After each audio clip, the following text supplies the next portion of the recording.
அரசு நடவடிக்கை எடுக்க தொடங்கியது. இந்த எண்ணெய் கசிவு, அதாவது இது கச்சா எண்ணெய் கசிவா இல்லை ரசாயன கசிவா, இது இன்னும் மக்களுக்கு புரியவில்லை, எங்களுக்கும் தெரியல. இந்த கசிவை சரி செய்வதற்கு அரசு மெத்தனமாக இருந்தது. காலம் தாழ்த்தி ஏதோ நாங்கள் எண்ணெயை எடுத்து விட்டோம், சுத்தம் செய்து விட்டோம் என்றெல்லாம் சொல்கிறார்கள். இது எங்களால் ஏற்றுக்கொள்ள முடியவில்லை. ஒன்று, இந்த எண்ணெய் கசிவா இல்லை ரசாயன கழிவு கசிவா, இதை யார் காரணம் என்று கண்டறிய வேண்டும். ஓய்வு பெற்ற நீதிபதி தலைமையிலே தமிழக அரசு ஒரு குழு உடனே அமைக்க வேண்டும்.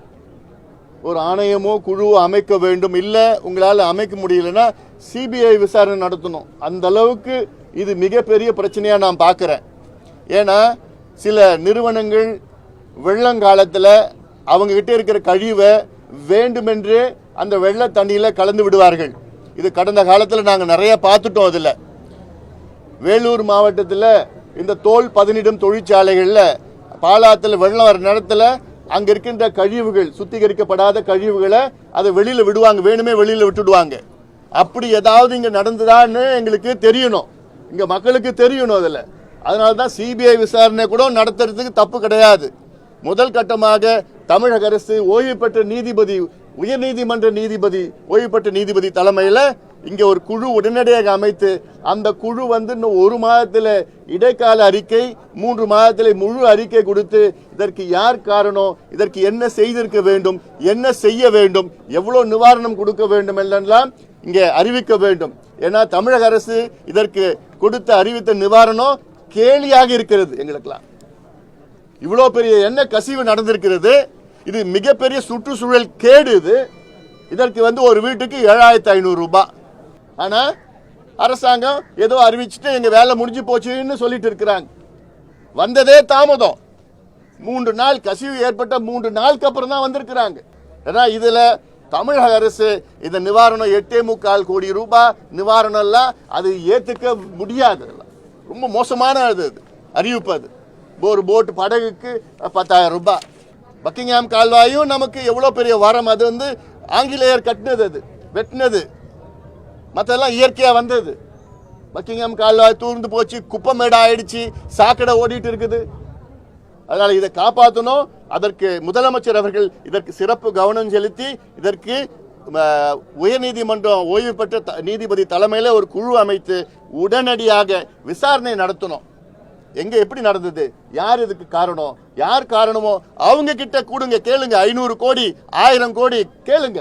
4 கோடி ரூபாய் அறிவிச்சு இதுல ஒரு ஒரு குடும்பத்துக்கும் 7500 ரூபாய், ஒரு போட்டுக்கு 10,000 ரூபாய் விலைக்கு இவ்வளவு கொடுக்கறதுன்னா இதை கேலியா இருக்குது. அதெல்லாம் இதுவே நான் சொல்ல, இதுவே வெளிநாடு இல்லை இது. அதனால வெளிநாட்டில் ஒவ்வொரு குடும்பத்துக்கும் கிட்டத்தட்ட 1 கோடி ரூபாய் அப்போ கொடுத்துருக்காங்க. அடாப்டேஷன் இருக்கு. சென்னை மக்களுக்கும் மிட்டிகேஷன் அரசு செய்யணும். அடாப்டேஷன் மக்கள் அவங்க மாத்திக்கணும். வரும் காலம் சோதனையான காலமாக இருக்க போது. இது போன்ற பெரும் வெள்ளம், பெரும் மழை அடிக்கடி வரும். அது வந்துச்சுன்னா என்ன செய்யணும்னு மக்களும் அவங்கள மாறிக்கணும். இப்போ அந்த நிலையை ஏற்றுக்கணும். முதல்ல அன்னைக்கு கூட உதாரணம் சொன்னேன். ஜப்பானில் நிலநடுக்கம் அடிக்கடி வரும். நிலநடுக்கம் அடிக்கடி வரதுல அங்கே இருக்கிற பள்ளிக்கூடத்தில் வகுப்பறையில் அவங்களுக்கு நிலநடுக்கம் வந்தால் நீ என்ன பண்ணணும், என்ன பாதுகாப்பு இருக்கணும்னு அவங்ககிட்ட சொல்லுவாங்க.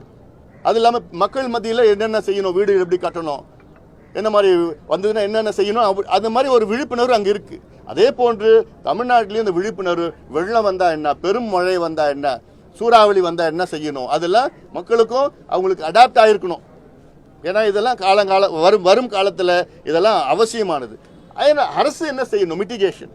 நான் சொல்லியிருக்கேன், மிட்டிகேஷன் ப்ராசஸ்னா சென்னையில் எவ்வளோ வரங்கு, இயற்கை வரம், கொசஸ்தலை ஆறு, அப்புறம் எண்ணூர் கிரீக்கு, அடையார் கிரீக்கு, அடையார் ஆறு, கூவமாறு, பக்கிங்ஹாம் கால்வாய், இது வெள்ளக்காரன் வெட்டிட்டு போனால் அதெல்லாம் நல்லது பண்ணியிருக்கிறாங்க.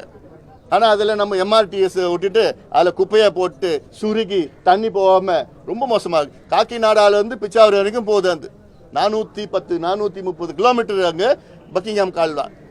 அதெல்லாம் இன்னைக்கு நம்ம சரிப்படுத்தி வச்சுருந்தோன்னா இன்னைக்கு நம்ம எவ்வளோ பாதிப்புகள் இருந்து தவிர்த்திருக்கலாம். அப்புறம் பள்ளிக்கரணை சதுப்பு நிலம் 12,500 ஏக்கராக இருந்தது. திராவிட ஆட்சி வரத்துக்கு முன்பு 12,500 ஏக்கர். திராவிட ஆட்சி வந்த பிறகு 2000 ஏக்கர். மீதி 10,500 ஏக்கர் இல்லை, காணலை என்ன சுவாகா. இல்லை, இவங்க வந்ததுக்கு பிறகும் இன்னும் நடவடிக்கை எடுத்துட்டு இருக்காங்க. போதுமான வேகம் கிடையாது, திட்டம் இல்லாமல் பண்ணிட்டு இருக்காங்க. ஏதோ சும்மா பண்ணணும்னு பண்ணிட்டு இருக்காங்க, அவ்வளோதான். என்ன பண்ணணும்னு விஞ்ஞான அளவில் பண்ணணும். வானிலை மையம் அதுவும் பார்த்தீங்கன்னா என்னுடைய ஆதகம் என்னன்னா, வெளிநாடுகளில் துல்லியமாக இந்த 2 நாளுக்கு பிறகோ 3 நாளுக்கு பிறகோ மத்தியானம் 12லேருந்து 1 மணி வரைக்கும் மழை பெய்யும், எவ்வளோ மழை பெய்யும்னு அவங்க சொல்லுவாங்க. அது மழை பெஞ்சு சொன்னாங்கன்னா மழை பெய்யும். இங்கே ஏன் அது அறிவிக்கப்படல? நாங்கள் புதுசாக டாப்லர் வாங்கிட்டோம், புது பில்டிங் கட்டிட்டோம், புது டெக்னாலஜி வச்சுக்கோங்க, நல்லது. ஆனாலும் ஏன் உங்களால் அது அறிவிக்க முடியல? நம்ம எல்லாம் கிரிக்கெட் பார்க்குறீங்களே, கிரிக்கெட்டில் வெளிநாடுக்கு நம்ம டீம் போனாங்கன்னா, ஆஸ்திரேலியாவோ சவுத் ஆஃப்ரிக்காவோ இல்லாட்டி இங்கிலாந்து போனாங்கன்னா, அங்கே அந்த கமெண்டேட்டர்ஸ் எல்லாம் சொல்லுவாங்கல்ல, மத்தியானம் 2 மணிக்கு மழை பெய்யும்னு சொல்கிறாங்க. அப்படின்னா மழை பெய்யுது 2 மணிக்கு அங்கே. அப்போ கிரிக்கெட் சொன்னால் தான் உங்களுக்கு புரியும். அது 2 நாளுக்கு முன்னாடியே சொல்லிடுவாங்க, அது பெய்யும். அப்போ அங்கே அந்த டெக்னாலஜி ஏன் இங்கே வரமாட்டுது? அதனால்தான் அதுதான் என்னுடைய கேள்வி. நீங்கள் எவ்வளோனா காசு போடுங்க, நவீனப்படுத்திட்டோம்லாம் சொல்லுங்க, ஆனால் அது அவுட்புட் என்ன? அது இருந்ததுன்னா ஏன் நான் சொல்றேன்னா, வரும் காலம் மிக சோதனையான காலமாக இருக்க போகுது. அதற்கு முன்னெச்சரிக்கை நடவடிக்கை, முதல் நடவடிக்கை வானிலை அறிவிப்பு. முதல் நடவடிக்கை அதான்.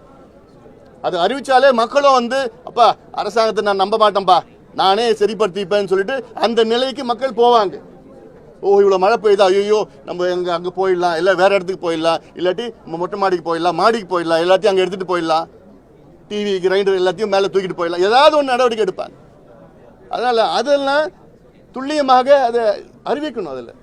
அதனால் மத்திய அரசு மாநில அரசு 2 பேரும் ஈகோ இல்லாமல், இந்த நேரத்தில் அரசியல் செய்யாமல், ஒருத்தருக்கு ஒரு திட்டாமல் தமிழ்நாடு மக்களை காப்பாற்றுங்க, தமிழ்நாடு மக்களுக்கு உதவி பண்ணுங்க.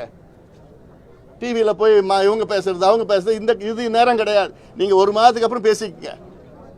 இன்னைக்கு மக்களுக்கு உதவி தேவை. மாநில அரசு கேட்ட நிதியை மத்திய அரசு கொடுங்க. இப்ப கொடுக்காம வேற எப்ப கொடுக்க போறீங்க? இப்ப பசி எடுக்குது மக்களுக்கு, இப்ப பிரச்சனையில இருக்கிறாங்க.